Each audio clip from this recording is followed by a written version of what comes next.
Hello everyone, कैसे हैं आप सब लोग। सिविल सर्विस एग्जामिनेशन की प्रिपरेशन अगर आप इंग्लिश मीडियम में करना चाहते हैं then you are at the right place. Change the medium for UPSC is the name of the channel. Subscribe करिए इस चैनल को और हिंदी मीडियम एस्पिरेंट्स के बीच में इसको शेयर करिए, जिससे कि ज्यादा से ज्यादा जो हिंदी मीडियम के एस्पिरेंट्स हैं, जो एक मेंटर की तलाश में हैं, कि उन्हें कोई ऐसा पढ़ा सके कि जो हिंदी मीडियम से अभी तक उन्होंने जितनी भी पढ़ाई की है उसको वो इंग्लिश मीडियम में अब चेंज कर सके। किस लिए? सिविल सर्विस एग्जामिनेशन को क्रैक करने के लिए और अपने सिलेक्शन के चांसेस को और ज्यादा बेहतर बनाने के लिए। ठीक है ना। तो अभी तक हमने किस तरीके से पढ़ाई की, ये हमारा सेकंड चैप्टर है। ठीक है ना। ये हमारा सेकंड चैप्टर है एनसीईआरटी, जो हमारी 6th क्लास की एनसीईआरटी है। इसका नाम है आवर पास्ट, जिसको हिंदी में कहते हैं हमारे अतीत। उसका ये सेकंड चैप्टर है। First chapter we have already discussed, पहले चैप्टर को हम पहले ही उसकी चर्चा कर चुके हैं। और कैसे करते हैं, सबसे पहले मैं आपको उसकी रीडिंग करके बताऊंगा। ये जो है सेकंड चैप्टर का सेकंड पैराग्राफ है। आप इंग्लिश की जब भी 6th क्लास की एनसीईआरटी को ओपन करेंगे, एंशिएंट हिस्ट्री की, ठीक है ना, तो उसमें आपको ये सेकंड नंबर पे मिलेगा। ठीक है ना। सेकंड चैप्टर में सेकंड नंबर का है ये पैराग्राफ। तो आज आप इसको ओपन करके रख लीजिए। ठीक है ना। इसके साथ साथ ही आपको पढ़ना है। तो मैं आपको सबसे पहले जो बिल्कुल स्क्रैच से पढ़ना चाहते हैं, बिल्कुल शुरू से, जिनको कुछ भी नहीं आता, जिन्होंने केवल हिंदी मीडियम से पढ़ाई की है फर्स्ट क्लास से लेकर के पूरा इंटरमीडिएट तक या ग्रेजुएशन में भी हैं, तो ये याद कर लीजिए कि आपका सिलेक्शन सिर्फ आप ही करा सकते हैं, कोई कोचिंग इंस्टीट्यूट नहीं करा सकता। आपको बहुत ही प्रैक्टिकल होकर के सिविल सर्विस एग्जामिनेशन की प्रिपरेशन करनी चाहिए, क्योंकि आपको पता है कितनी फाइट है, कितना टफ है एग्जाम। ठीक है ना। और हिंदी मीडियम से सिलेक्शन का जो रिजल्ट का रेशियो है वो भी आपको बहुत अच्छी तरीके से पता है। तो इसलिए अपने आप को बिल्कुल प्रैक्टिकल रखिए, किसी भी तरीके के इमोशंस में बिल्कुल मत आइए, भावनात्मक बिल्कुल मत होइए, इमोशनली इंटेलिजेंट बनिए। ठीक है ना। आपको ही अपना सिलेक्शन लेना और कोई नहीं ले सकता। ठीक है ना। अब इंग्लिश मीडियम में कैसे करते हैं, देखिए सबसे पहले आई विल रीड दिस। ठीक है ना। और मैं थोड़ी बहुत इंग्लिश बोलता रहूंगा, जिससे कि आपको बार बार सुनने की आदत पड़े और स्लोली एक बुक ये कंप्लीट करेंगे 6th क्लास की एनसीईआरटी, उसके बाद आपको लगभग 40 to 50% कॉन्फिडेंस आ जाएगा कि अब मैं इंग्लिश मीडियम में ही करूंगा प्रिपरेशन या करूंगी। ऑलराइट। तो सबसे पहले आई विल रीड दिस, मैं उसको रीड करके बताऊंगा कि हाउ टू रीड। ठीक है ना। उसके बाद इसका उच्चारण कैसे करते हैं, प्रोनाउंसिएशन कैसे करते हैं। ठीक है ना। फिर उसके बाद जो भी नेसेसरी ग्रामर है इसकी, उसको देखें, क्योंकि ग्रामर का बहुत बड़ा हुआ बनाया गया। ठीक है ना। तो उसको देखेंगे ग्रामर के। उसके बाद इसकी जो भी इंपॉर्टेंट वोकैबुलरीज हैं, मतलब वर्ड मीनिंग है, जिसको हिंदी में शब्दार्थ कहते हैं, उसको इंग्लिश में वोकैबुलरी कहते हैं, वोकैबुलरी। ठीक है ना। उस वोकैबुलरी को देखेंगे जो भी इंपॉर्टेंट है। फिर उसके बाद इसका एक बार ट्रांसलेशन करने की कोशिश करेंगे, इसलिए कि जिससे हमें समझ में आ सके कि अगर ट्रांसलेशन ऐसे लिखते हैं तो क्या बहुत सारे रूल्स की वजह से ही होता है, या अगर सारे रूल्स आते तभी हो सकता है, या विदाउट रूल्स भी it is possible to translate what is written on this particular board into Hindi. Alright. फिर उस हिंदी को आपको अपने वर्ड्स में इंग्लिश में लिख करके आपको इस पर्टिकुलर नंबर पे 7080507433 पे मुझे सेंड करना है। तो मैं आपको चेक करके बताऊंगा कि कहां कहां आपको इंप्रूवमेंट की जरूरत है। और उसके बाद हम लास्ट में स्पीकिंग की भी प्रैक्टिस करेंगे, क्योंकि कोई ऐसा कोई मतलब अचानक से दिन नहीं आएगा कि हाँ आज मेरा दिन आ गया, अब मैंने सारी ग्रामर सीख ली है, मैंने बहुत सारी इंग्लिश पढ़ ली है, बहुत सारी बुक्स पढ़ ली है, अब मैं आज से बोलना स्टार्ट कर दूंगा। ठीक है ना। That day will never come in anybody's life. ठीक है ना। ऐसा नहीं कि किसी की भी जिंदगी में ऐसा दिन आ सकता है। ठीक है ना। तो अब चलिए शुरू करते हैं। ठीक है ना। तो सबसे पहले मैं इसको रीड कर रहा हूं। ये हमारे चैप्टर का नाम है on the trail of the earliest people. On the trail of the earliest people. So first let us try to get an understand that what is the meaning of this particular chapter's title. ठीक है ना। ये जो हमारा शीर्षक है हमारा, ठीक है ना, जो ये शीर्षक है सेकंड चैप्टर का, जो ये है, ये क्या बताता है। ठीक है ना। तो सबसे पहले आपको जब भी रीडिंग करनी है, सबसे पहले आपको शीर्षक देखना है, मतलब हेडिंग देखनी है। हेडिंग से ही आपको बहुत सारी चीजें पता चलने की आवश्यकता अपने आप ही जरूरत पड़ चलेगी। ठीक है ना। अब ये कैसे होगा, अब जैसे लिखा है on the trail of the earliest people. अब जो ये चैप्टर है ना, इसका मतलब इसी के बारे में ये बताएगा। तो इसको पहले डिकोड कर लेते हैं। डिकोड मतलब इसको समझ लेते हैं। ठीक है ना। तो ऐसे ऐसे वर्ड्स की मीनिंग आप समझते जाइए। ठीक है ना। On the trail of the earliest people. अब ट्रेल मतलब क्या होता है, वैसे तो ट्रेल मतलब होता है निशान, जैसे यहां पे ऐसे कर दिया। ठीक है ना। So this is the trail of my hand. ठीक है ना। ऑफ माई फिंगर्स, ऐसे भी होता है। ठीक है ना। बट यहां पर क्या है ना, वर्ड्स का मीनिंग जो होता है वो जब सेंटेंस में यूज होते हैं तो पर्टिकुलर कंटेक्स्ट में यूज होते हैं, तो उनका मीनिंग चेंज हो जाता है। ठीक है ना। तो वो लिटरल मीनिंग ना रह के फिगरेटिव मीनिंग हो जाता है, मतलब लाक्षणिक अर्थ। तो यहां पर जितने भी मीनिंग्स देखेंगे वो लाक्षणिक अर्थ, आपको गूगल में सर्च नहीं करना। ठीक है ना। तो इसका मतलब क्या हो सकता है, आप खुद भी सोचिए। On the trail of the earliest people. Earliest people मतलब क्या होता है, सबसे पहले जो लोग रहे होंगे। ठीक है ना। सबसे पहले लगभग 20 लाख साल पहले की बात हो रही है। इस चैप्टर में बताया गया फर्स्ट पैराग्राफ में we have discussed about 22 billion years ago. ठीक है ना। 20, ठीक है, लगभग 20 लाख साल पहले की बात हो रही है, मतलब उस वक्त के जो सबसे पहले पीपल रहे होंगे। ठीक है ना। तो the earliest people on the trail of. ठीक है ना। अब ऑन द ट्रेल, ट्रेल मतलब क्या, एड्रेस ढूंढना है यहां पे, पता। अब उनका एड्रेस क्या हो सकता है, उनका एड्रेस होता है गुफाओं में रहते होंगे। ठीक है ना। किसी माउंटेन वगैरह के आसपास रहते होंगे, रिवर वगैरह के आसपास। तो यही सब क्या है, उनके एड्रेस हैं उनका। ठीक है ना। यही एड्रेस है। तो ट्रेल मतलब यहां पे क्या होगा, एड्रेस, जिसको हिंदी में क्या कहते हैं, पता। ठीक है ना। तो अब हमको क्या पता, on the trail. On the trail मतलब उनके पते पर, ऑन मतलब पर, so on the trail of the earliest people, तो जो सबसे पहले वाले लोग हैं उनका क्या ढूंढना है, पता ढूंढना है। तो ये बुक हमें उस चीज के बारे में बता रहा है। तो इसका मतलब यहाँ पे जो जितनी भी हमारी सिविलाइजेशंस हुई हैं पुरानी, उनके बारे में जरूर उस हर चीज का जिक्र आएगा थोड़ा वो, ठीक है ना। तो अब हमारे माइंड में क्लियर हो गया, अच्छा ये जो हमारा सेकंड चैप्टर है इसमें हम क्या जानने जा रहे हैं, इसमें हम ये जानने जा रहे हैं कि जो हमारे सबसे पहले लोग हुए क्या करते थे, कहां रहते थे, कैसे जीवन यापन करते थे, उन सबके बारे में एड्रेस बताने के बारे में, नहीं कहां रहते थे, क्या होता था। तो वो इसका मीनिंग है, फिगरेटिव मीनिंग। तो आप इसको 7-8 बार पढ़िए, बट इसके मीनिंग को एक्सप्लेन करिए अपने अंदर, हाँ ये इसका मीनिंग होता है। ऐसे आपकी अंडरस्टैंडिंग डेवलप होगी और आप इंग्लिश मीडियम में इजीली स्विच कर सकते हैं, ठीक है ना। अब इसकी मैं एक बार आपको रीडिंग करके बताऊंगा, फिर आगे बढ़ते, ठीक है ना। none of these things was easy to do, ठीक है ना। अब इसमें 1 2 3 4 वर्ड्स को साथ में पढ़ना है, फिर कहीं किसी वर्ड को सिंगल पढ़ना है, फिर किसी वर्ड को एक साथ पढ़ना, इस हिसाब से रीडिंग होती है। तो जितना सही पढ़ेंगे उतना ज्यादा अंडरस्टैंडिंग आपकी अच्छी होगी, ठीक है ना, उतना सही मीनिंग आप समझेंगे। नन ऑफ दीज, आप देखते होंगे बहुत सारे जो क्वेश्चंस आते हैं, ठीक है ना, एसएससी हो या हमारा मतलब यूपीएससी ही है, यूपीपीसीएस है, उसमें क्या एक ऑप्शन होता है नन ऑफ दीज, मतलब इनमें से कोई नहीं। तो आप इसको याद कर लीजिए बस, नन ऑफ दीज, क्योंकि बहुत सारी चीजें नहीं कि 1000-2000 वर्ड याद करने पड़े, 200-300 वर्ड्स आपको याद करने पड़ेंगे वोकैबुलरी, बस उसी में पूरी इंग्लिश बोलना लिखना सब कुछ हो जाता है, ठीक है ना।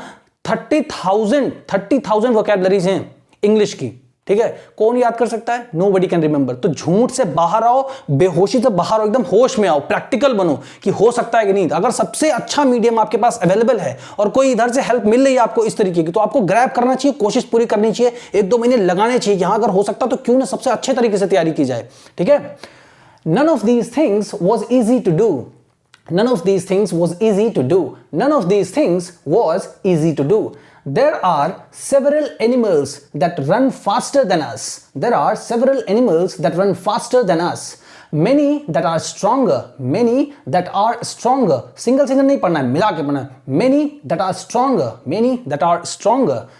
To hunt animals or catch fish and birds. To hunt animals or catch fish and birds, people need to be alert, quick, and have lots of presence of mind. To collect plant produce, you need to find out which plant or parts of plant are edible, that is, can be eaten, as many can be poisonous. As many can be poisonous. ठीक है ना? You also need to find out about the season when the fruits ripen. When the fruits ripen. So this is how you have to read. इस प्रकार आपको पढ़ना है, ठीक है ना। आपने देखा, उच्चारण अच्छे से देखा, ठीक है। अब इसकी कुछ इंपॉर्टेंट मीनिंग्स हैं, ठीक है ना। अब जैसे कुछ इंपॉर्टेंट मीनिंग्स हैं, you can look at here, you can look at here, आप यहाँ देख सकते हैं, ठीक है ना। You can look at here, can मतलब सकना, you can look at here, ठीक है ना। जैसे हमारा क्या होता है, प्रेजेंस ऑफ माइंड जो उसमें लिखा हुआ है, इसका मतलब क्या होता है, प्रत्युत्पन्न मति, ठीक है ना। बहुत जबरदस्त की जैसे आपके जैसे यहाँ पर मान लीजिए स्नेक आ गया, तो immediately I get to know, अरे स्नेक आ गया, तो बिल्कुल मेरा माइंड बिल्कुल अलर्ट पे होना चाहिए, तो वो होता है प्रत्युत्पन्न मति। बट इंग्लिश के देखिए ये वर्ड ज्यादा सही है, ठीक है ना। आपको ये हार्डली यूज होता हुआ कहीं मिलेगा कि हिंदी में इतना प्रत्युत्पन्न मति, तो इससे बेटर है कि आप इंग्लिश के ये वोकैबुलरी को यूज करिए, प्रेजेंस ऑफ माइंड, ठीक है ना। फिर उसके बाद एज, जैसे यहां पर लिखा हुआ है ना, as many can be poisonous, तो एज मतलब तो कुछ और मतलब मान लीजिए जो भी होता हो, ठीक है। बट यहां हम क्या देखेंगे कि जितना इस पैराग्राफ से रिलेटेड जो जरूरी है उतना पढ़ेंगे। तो एज मतलब यहां पर क्या होगा, क्योंकि होगा यहां पर, इसका मतलब वैसे होता तो बिकॉज मतलब क्योंकि है, बट यहां पर भी इसका मतलब क्योंकि होगा। अभी इसका मीनिंग जब जानेंगे तो हमें पता चल जाएगा, ठीक है ना। इसीलिए यही तरीका है हिंदी से इंग्लिश मीडियम में स्विच होने का, केवल यही तरीका है, क्योंकि इंग्लिश मीडियम के जो स्टूडेंट हैं वो सुनते भी इंग्लिश में हैं, क्लास में जब वो जाते हैं तो इंग्लिश में तो टीचर उनके बोलते हैं, तो इंग्लिश में सुनते हैं, फिर उसको इंग्लिश में ही लिखते हैं, फिर वही चीज को घर जाके रीड करते हैं, फिर उसी चीज को याद करते हैं, फिर होमवर्क भी लिखते हैं, फिर वही चीज को बोल के सुनाते भी हैं क्लास में। यही एक चीज आपकी मिसिंग है बस। बाकी आपने भी ग्रामर की एक ही क्लास हमेशा होती रही है, जब भी आपकी क्लास सेकंड से थर्ड से ग्रामर की क्लासेस स्टार्ट हुई होंगी, है ना, इंटरमीडिएट तक, वैसे ही इंग्लिश मीडियम में भी एक ही क्लास होती है ग्रामर की। तो सोचिए उनका क्या है, उनके पास ये सारी चीजें थी, इस वजह से वो इंग्लिश मीडियम में हैं, ठीक है ना। आपको भी बस यही रास्ता अपनाना है, बस हो जाएगा, ठीक है। तो ये हो गया। फिर उसके बाद सीजन मतलब तो मौसम होता है, बट अब से ना जो भी ये सारे वर्ड्स हैं इनको सीजन को सीजन ही बोलना है, ठीक है ना। ये हो गया। अब क्या है कि आपको इंपॉर्टेंट वर्ड के मीनिंग आपको मालूम चल गया। अब एक बार क्या करते हैं कि इसको जो है इसका हिंदी में मतलब समझ लेते हैं, ठीक है ना। None of these things was easy to do. इनमें से कोई चीज आसान नहीं थी। क्या? डू मतलब करना। इनमें से कोई चीज करना आसान नहीं थी, ठीक है ना। अब क्या क्या चीजें हैं उसके बारे में बता रहे हैं, ठीक है ना। There are several animals. ऐसे बहुत सारे जानवर हैं, जैसे हम बोलते हैं ना देयर वॉज ए किंग, एक राजा था, तो उसलिए उन सारी चीजों को शो करने के लिए देयर लगाते हैं। देयर, देयर मतलब किसी भी चीज के अस्तित्व में होने की संभावना को दर्शाता है। देयर जहां भी लगेगा, जैसे बोलेंगे वेयर इज माय मार्कर, बोलेंगे there there there is my marker, marker is there, मतलब वहां है मेरा मार्कर, मतलब मार्कर के वहां पर अस्तित्व में होने की संभावना को दर्शाता है देयर। तो इस वजह से जहां भी देयर पढ़ेंगे तो मैं इन सारी चीजों को ना हर बार आपको रिपीट करता रहूंगा, हर लेक्चर में, तो आपको नोट्स भी बनाने की जरूरत नहीं है। आप बार बार सुनेंगे, आपके दिमाग में ऑटोमेटिकली फीड हो जाएगा। ऑलराइट, तो इनमें से कोई भी चीज करना आसान नहीं था। वॉज, ठीक है ना, वॉज मतलब था, आप मानो, ठीक है। There are several animals, ऐसे बहुत सारे जानवर हैं that run faster than us, जो हमसे तेज दौड़ते हैं, जो हमसे तेज दौड़ते हैं, than है ना, जो हमसे तेज दौड़ते हैं। यहां पर क्या हो रहा है, कंपैरिजन हो रहा है, तुलना हो रही है, जो हमसे तेज दौड़ते हैं। Many that are stronger, बहुत सारे हैं जो कि हमसे ज्यादा मजबूत हैं, मतलब शक्तिशाली हैं, पावरफुल हैं, मजबूत हैं, स्ट्रांग हैं, ठीक है ना। To hunt animal or catch fish and bird, people need to be alert, quick and have lots of presence of mind. अब इसका यहां से लेकर के यहां तक है ये सेंटेंस, ठीक है ना। अब इसका मीनिंग कैसे निकालते हैं, टू हंट मतलब क्या होता है, शिकार करना। अब यहां पे ग्रामर है, वो मैं आपको समझाऊंगा अभी, ठीक है ना। टू हंट मतलब होता है शिकार करना, ठीक है ना। टू कलेक्ट मतलब क्या होता है, किसी भी चीज को इकट्ठा करना, ठीक है ना। अब क्या है कि अब यहां पर यहां से निकालेंगे कि लोगों को, ठीक है ना। अब देखिए कैसे अर्थ निकलेगा, देखिए सिर्फ अर्थ निकालना है बस, हमें ग्रामर में नहीं जाना, ठीक है ना।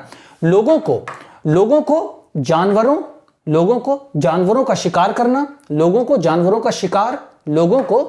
का शिकार, टू हंट एनिमल्स, जानवरों को शिकार करना, ठीक है ना। लोगों को जानवरों का शिकार करना, फिर या, ठीक है ना, या और, ठीक है ना, या मछली को पकड़ना, या मछली और चिड़ियों को, या मतलब बर्ड्स मतलब क्या लिख सकते हैं, पक्षियों को पकड़ना।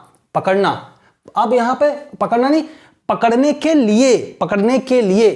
के लिए क्या होगी, जरूरत होगी, पकड़ने के लिए अलर्ट मतलब सतर्क, क्विक मतलब तेज, ठीक है ना, सतर्क, तेज, और बहुत सारे प्रत्युत्पन्न मति की आवश्यकता होती है, या आवश्यकता होगी, मतलब उस टाइम में आवश्यकता होगी, इस वाले सेंस में, ठीक है ना। तो इसका अर्थ ऐसे निकालेंगे, ठीक है ना, कि लोगों को जानवरों का शिकार करना, मछलियां पकड़ना, या मतलब उनको पकड़ना, पक्षियों को पकड़ना, पकड़ने के लिए बहुत सारी किस चीज की, मतलब जो है अलर्ट रहना, मतलब तेज रहना, ठीक है ना, क्विक मतलब फास्ट रहना, बिल्कुल मतलब तेज रहना, सतर्क रहना, और बहुत सारे प्रेजेंस ऑफ माइंड की आवश्यकता होती है या होगी, ठीक है ना। फिर टू कलेक्ट प्लांट प्रोड्यूस, ठीक है ना, प्लांट प्रोड्यूस मतलब वनस्पति उत्पाद को इकट्ठा करने के लिए, टू कलेक्ट मतलब करने के लिए, इकट्ठा करने के लिए इसका मतलब होता है, ठीक है ना। सो टू कलेक्ट प्लांट प्रोड्यूस को मतलब वनस्पति उत्पाद, ये होगा वनस्पति, और ये प्रोड्यूस मतलब उत्पाद, ठीक है ना। सो वनस्पति उत्पाद को इकट्ठा करने के लिए you need to find out, आपको पता करने की आवश्यकता है। You need to find out, need to मतलब जरूरत है, आवश्यकता है, ठीक है ना।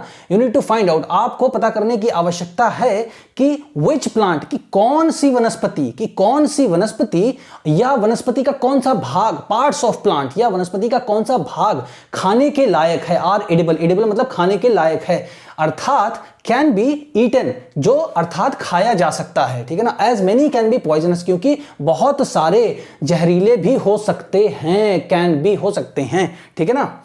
फिर you also need to find out, आपको यह भी पता करने की आवश्यकता है, आपको किस चीज के बारे में, आपको मौसम के बारे में भी पता करने की आवश्यकता है कि कब फ्रूट्स मतलब फल पकते हैं, कब फ्रूट्स पकते हैं। तो ये इसका मतलब हो गया। अब इसको क्या करते हैं, अब इसमें जो भी ग्रामर है उसको देख लेते। देखिए ये है हमारा जेरेंड। अब अगर आप इसको नहीं जानते ना तो कोई फर्क नहीं पड़ता, अभी आपको खुद ही पता चलेगा कि जितना ग्रामर का हवा बनाया गया क्या वो सच है या गलत है। पूरी तरीके से गलत है, मैं बताता हूं। जैसे यहाँ पे टू हंट, अब क्या है, एक तो ये पूरी बुक है लिखी हुई है, आपको अगर इसका मतलब पता है कि क्या मतलब शिकार करने के लिए, ठीक है ना, यहां पर क्या है, इकट्ठा करने के लिए, यही सेंस होगा इसका। अब अगर आप इसको साइड में लिख लिया आपने नोटबुक में, और जहां पर भी टू लगा हुआ किसी वर्ब से पहले, हंट मतलब शिकार करना, मतलब कोई एक्टिविटी हो रही है, वहां पे क्या लगा, टू लग गया, ठीक है ना। या कलेक्ट है, ये क्या मतलब इकट्ठा करना, किसी को यहां से ये करना, यहां से ये इकट्ठा करना, तो ये क्या है, वर्ब है, एक्शन हो रहा है। उससे पहले क्या लगा, टू, ठीक है ना। ये जहां पर भी आपको लगा मिल जाए तो इसका मतलब क्या है, इकट्ठा करने के लिए, शिकार मतलब शिकार करने के लिए, तो ये इसका सेंस होगा। अब अगर आपको ये इसकी ग्रामर कोई पूछे, भैया ये है क्या, ऐसे, अब आप उसको बता दोगे भैया इसका मीनिंग तो ये होता है, इसका मीनिंग ये होता है, और ये सेंटेंस है, इसका मीनिंग ये होगा। आपने बता दिया, आपका काम, अब तो आप आगे बढ़ो, आप स्टार्ट करो, आप नेक्स्ट स्टेप लो, है ना, आगे पढ़ाई करो, आप समझो, अपना नोट्स बनाओ। बट अगर कोई ग्रामर क्या है, इसमें ग्रामर का मतलब रोल बताओ हमें। तो ग्रामर के लिए आपको क्या बताना है कि भैया ये इसको बोलते हैं जेरंड, बोलते हैं जेरंड, GERUND, जीरंड बोलते हैं, जीरंड, ठीक है ना। अब क्या होता है जेरंड? जीरंड मतलब क्या होता है कि जब भी कोई वर्ब, ये जैसे वर्ब है ना, जब भी कोई वर्ब एक नाउन की तरह प्रयोग होने लगे, ठीक है ना, जब भी कोई वर्ब एक नाउन की तरह प्रयोग होने लगे तब उसको क्या बोलते हैं? जेरंड बोलते हैं। अब सोचिए कि ग्रामर में ऐसा क्यों किया गया होगा, ठीक है ना, क्यों किया होगा? देखिए जैसे हर चीज को लिखने के, जैसे यहां पे ना कि जैसे हम बोलते हैं ना एक राजा था, देयर वाज ए किंग, ठीक है ना, एक राजा था। अब उसमें देयर का तो कोई हिंदी ट्रांसलेशन है नहीं, एक राजा था, देयर वाज अ किंग, तो देयर जो लगाया है वो किसी चीज के अस्तित्व में होने की संभावना, क्या हाँ, उस वक्त एक राजा था, मतलब राजा के होने की संभावना बता रहा है, ठीक है ना। तो इस तरीके के सेंटेंसेस को यूज करने के लिए देयर जैसे वर्ड की आवश्यकता पड़ती है। वैसे ही अगर इस तरीके के भाव को प्रकट करना है कि करने के लिए, शिकार करने के लिए, अगर यहां से सेंटेंस को स्टार्ट करना है तो इन भावों को व्यक्त करने के लिए, ठीक है ना, to express certain kind of feelings, ठीक है ना, तो उसके लिए हमें जेरंड की आवश्यकता होती है। तो वो जेरंड की आवश्यकता कैसे पूरी होती है? जब किसी वर्ब को हम क्या है एक नाउन के रूप में यूज में लेने लगते हैं। और नाउन के रूप में कैसे लेने लगते हैं कि उस वर्ब से पहले हम टू लगा देते हैं, ठीक है ना, या इसमें बाद ये टू हटा देंगे और इसमें आईएनजी फॉर्म लगा देंगे। यहां पर भी टू हटा देंगे, हंटिंग हो जाएगा, यहां पर टू हटा देंगे, कलेक्टिंग हो जाएगा, और ये हटा दें, आईएनजी लगा दें, तब भी परफेक्ट सही है। बस यही दो तरीके हैं। अब अगर आपको जेरंड नहीं आता, अब तो आ गया होगा, बट अगर आपको नहीं आता जेरंड तो कोई फर्क नहीं पड़ता आपको, ठीक है ना। तो ये होता है जेरंड। तो बस अब क्या है, ये टॉपिक आपके किसी काम का है? कोई काम का नहीं है। इस तरीके से आप सोचिए। अब चलिए इसका ट्रांसलेशन करते हैं, ठीक है ना। चलिए इसका ट्रांसलेशन करते हैं। None of these things was easy to do, ठीक है ना, इनमें से कोई भी चीज करना आसान नहीं था, ठीक है ना, इनमें से कोई भी चीज करना आसान नहीं था, ठीक, ये हो गया। फिर there are several animals that run faster than us, ऐसे बहुत सारे जानवर हैं, ठीक है ना, ऐसे बहुत सारे जानवर हैं जो हमसे तेज दौड़ते हैं, जो हमसे तेज दौड़ते हैं, फिर कॉमा, ठीक है ना, और बहुत सारे हमसे मजबूत भी हैं, और कई, और लगाओ या ना लगाओ, कई हमसे मजबूत भी हैं, हमसे ज्यादा मजबूत भी हैं। आप यहां मजबूती, आप शक्तिशाली भी लगा सकते हैं, ठीक है ना, ये हो गया, ठीक। सिर्फ मीनिंग पे ध्यान दीजिए कि आप कैसे आगे बढ़ सकते हैं इस जिंदगी में। आपको कुछ अच्छा निकाल के दिखाना है एग्जाम, आपको सिर्फ लगे नहीं ग्रामर उसी के डर में डबे रहना है, ठीक है ना। आपको बस प्रैक्टिकल समझ में आ रहा, आगे बढ़िए, और जितना आगे बढ़ते जाएंगे, एक बुक कंप्लीट करेंगे 99% आपको समझ में आ जाएगा, परफेक्ट, ठीक है ना। टू हंट एनिमल्स और catch fish and bird, people need to be alert, quick and have lots of presence of mind, ठीक है ना। अब यहां से शुरू करते हैं, ठीक है ना, चलिए मान लीजिए यहां से शुरू करते हैं, ठीक है। लोगों को जानवरों का शिकार करने, ठीक है ना, लोगों को जानवरों का शिकार करने, फिर यहां पे कॉमा, फिर फिश, मछली, ठीक है ना, मछली और पक्षी को पकड़ने, कैच मतलब पकड़ने, को पकड़ने के लिए बताया ना, हंट शिकार करने के लिए है ना, तो अब आ जाएगा पकड़ने के लिए। अब आज आपको ये समझ में आया तो आगे आप जब भी करेंगे आपको समझ में आएगा, ठीक है ना। अब क्या है, लोगों को जानवरों का शिकार करने, मछली एवं पक्षी को पकड़ने के लिए, पक्षियों कर दो यहां पे, जहां हमको सेंस सही आना चाहिए, मेन मुद्दा ये है, सेंस सही आना चाहिए, ठीक है ना। मछली एवं पक्षियों को पकड़ने के लिए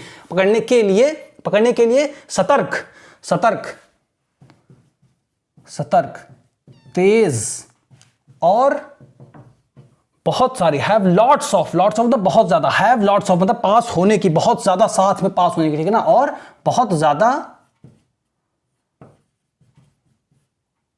प्रेजेंस ऑफ माइंड आप लिखिए, ठीक है ना, इसको याद कर लीजिए, ठीक है ना। इसका मतलब क्या होता है, प्रत्युत्पन्न मति, ठीक है ना, प्रेजेंस ऑफ माइंड की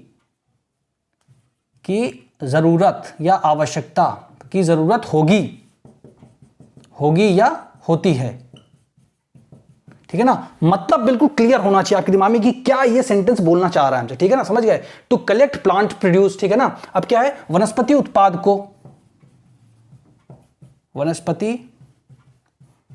उत्पाद को एकत्रित, कलेक्ट मतलब एकत्रित करना, एकत्रित करने के लिए, अब यहां पे फॉर नहीं लगा है, बस इसी से काम चलाया जा रहा है, ये फ्रेज बना दिया गया, इसी को क्या बोलते हैं, जेरंड बोलते हैं, ठीक है ना। वनस्पति उत्पाद को एकत्रित करने के लिए you need to find out, आपको पता करने की आवश्यकता है, आपको पता करने की आवश्यकता है कि विच प्लांट, ठीक है ना, कौन सी वनस्पति या वनस्पति लिखते हैं, वनस्पति मतलब क्या होता है, जितने भी हमारे ट्रीज हैं, प्लांट्स हैं, ठीक है ना, वनस्पति की कौन सी वनस्पति या वनस्पति का भाग, या वनस्पति का भाग, parts of plant are edible, वनस्पति का भाग खाने लायक है, ठीक है ना, वनस्पति का भाग खाने योग्य है, खाने योग्य, फिर कॉमा, ठीक है ना, दैट इज मतलब होता है अर्थात, ठीक है ना, दैट इज मतलब अर्थात कैन बी ईटन, खाया जा सकता है, खाया जा सकता है, ठीक है ना। As many can be poisonous, as मतलब क्या हो गया, क्योंकि ये भी तो पता रखना कि क्योंकि खा तो लिया बट हो सकता है जहरीला हो, क्योंकि मेनी मतलब बहुत से या कई, as many can be poisonous, क्योंकि कई जहरीले भी हो सकते हैं, जहरीले भी हो सकते हैं, many can be poisonous. You also need to find out about, आपको, you मतलब आपको मौसम के बारे में, आपको मौसम के बारे में यह भी पता करने की आवश्यकता है कि when fruits are ripen, कि फल कब पकते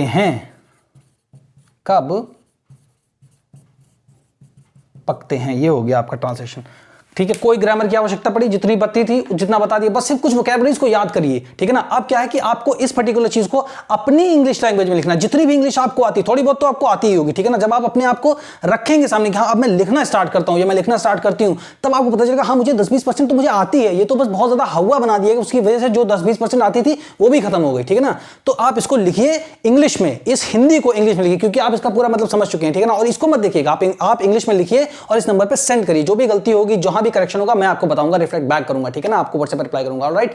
अब चलिए स्पीकिंग की प्रैक्टिस करते हैं। अब क्या है, अब स्पीकिंग की प्रैक्टिस करने से पहले क्या है कि कोई एकदम वो तो नहीं आ गई कि यार आज तो दिव्य शक्ति आ गया अचानक से पढ़ाई, यस अब मैं बोलना शुरू करता हूं, ऐसा तो कभी नहीं हुआ, ठीक है ना। He takes tea, she takes tea, ये तो सब आपको रटा दिया जाता है, बट क्या उससे इंग्लिश बोलना आता है? नहीं आता है, ठीक है ना। क्या है कि कुछ फ्रेजेस को आप याद कर लीजिए, नन ऑफ दीज थिंग्स, ठीक है ना। अब आपने इसको रीड किया, अब ये क्या है, सबसे इंपॉर्टेंट बात क्या कि एक स्टोरी आपके माइंड में है, ठीक है ना। मेरा सिखाने का आपका यही तरीका कि हिंदी मीडियम का एक एक बच्चा स्ट्रेंथन हो सके सिविल सर्विस एग्जामिनेशन के लिए स्पेशली, और इन जनरल भी अगर आप इंग्लिश बोलना सीखना चाहते हैं या सीखना चाहते हैं तो भी आपको इंग्लिश ही सिखाई जा रही है, ठीक है ना, एक स्टोरी के माध्यम से, ठीक है ना। ये क्लास 6 की एनसीईआरटी है हमारी, ठीक है। तो क्या है आपको क्या है ना, स्टोरी आपके माइंड में कि अच्छा एक चीज बताई गई है कि मतलब लोगों की जिंदगी कैसी रही होगी ऑन द ट्रेल, अच्छा यहाँ के पता के बारे में पूछ रहे हैं, अर्लीस्ट पीपल, सबसे पहले के लोगों के बारे में पूछ रहे हैं, इस तरीके की चीजें आपके दिमाग में है, ठीक है। तो अब क्या ये स्टोरी सबसे इंपॉर्टेंट चीज आपके माइंड में एक स्टोरी है, तब आपको बोलना कैसा है, आपको उस स्टोरी को याद करना और अपनी भाषा में कुछ भी बोलना, जो आता है, जो भी टूटा फूटा आता है सब बोलिए आप, ठीक है ना, ठीक है। अब देखिए क्या कि none of these things was easy to do, अब आपको लगता है none of these things was easy to do, मतलब none of these things was easy to do, मतलब कोई भी इनमें से कोई भी चीज करना आसान नहीं था। None of these things was easy to do, none of these things was easy to do, none of these things was easy to do. फिर उसके बाद रटना नहीं है, बट एक स्टार्ट तो कहीं से करेंगे ना। तो ही टेक्स टी से तो बेटर है ये वाले सेंटेंस पढ़ें, है ना, you will take tea, he will take tea, she will take tea, उससे तो बेटर ही है ना ये, ठीक है ना। So none of these things was easy to do, none of these things was easy to do. There are several things, there are several animals, there are several animals that run faster than us, there are several animals that run faster than us। तो इस तरीके से आपको धीरे धीरे कोशिश करनी है, जो आप इसका इंग्लिश में लिखेंगे उसी चीज को आप अपने माइंड से बोलिए, आप सोचिए, आई कांटेक्ट नहीं हो रहा, कोई बात नहीं, स्टैमरिंग हो रही, स्टटरिंग हो रही, मुंह से शब्द नहीं निकल रहा है, बहुत ज्यादा नर्वसनेस हो रही है, कोई बात नहीं, होने दो, सब नॉर्मल है, बिल्कुल परफेक्ट है, यही तो स्टार्ट है, ऐसे तो स्टार्ट करेंगे आप, ठीक है ना। बस none of these things was easy to, आपको बस वॉक करना है रूम में, सोचना है none of these things was easy to do, none of these things was easy to do. फिर सर ने क्या बताया था, देयर का मतलब क्या होता है, किसी भी चीज के अस्तित्व को मतलब समझाने के लिए बताया था कि there once there was a king, ठीक है ना। तो क्या हो जाएगा, none of these things was easy to do, there are several animals that run faster than us, ठीक है ना। Excuse me. There are several animals that run faster than us, many that are stronger. अब एक साथ बोलने थे, ठीक है ना, कि none of these things was easy to do, none of these things was easy to do, none of these things was easy. जब 5-6 बार बोलेंगे तो दिमाग पे आ जाएगा, जुबान पे आ जाएगा आपके, ठीक है ना, अच्छे से।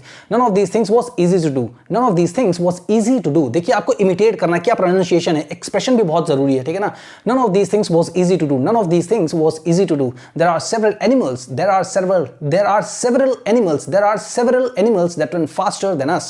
There are several animals that run faster than us. Many that are stronger, right? To hunt animals or catch fish and bird. To hunt animal, to hunt क्या पता है, जेरंड। तो आप सोचो ग्रामर का भी इसमें एक है पॉइंट, उसको कैसे बोलो, हाँ, to hunt animals or catch fish, to hunt animal, catch fish or bird, people need to be, क्या होना चाहिए, अच्छा प्रत्युत्पन्न मत क्या बोलते हैं, प्रेजेंस ऑफ माइंड, अच्छा तो ऐसे बोलते हैं। तो क्या पता है, to hunt animal or catch fish or bird, people need to be alert, people need to be fast, people need to be alert, people need to be quick, ठीक है ना, people need to be fast, people need to be quick, and have lots of presence of mind, ठीक है ना। फिर आ गया जीरण, अच्छा second time Jiran का यूज कर, to collect what, to collect plant produce, you need to find out, to collect plant produce, you need to find out which plant or parts of plants are edible, that is can be eaten,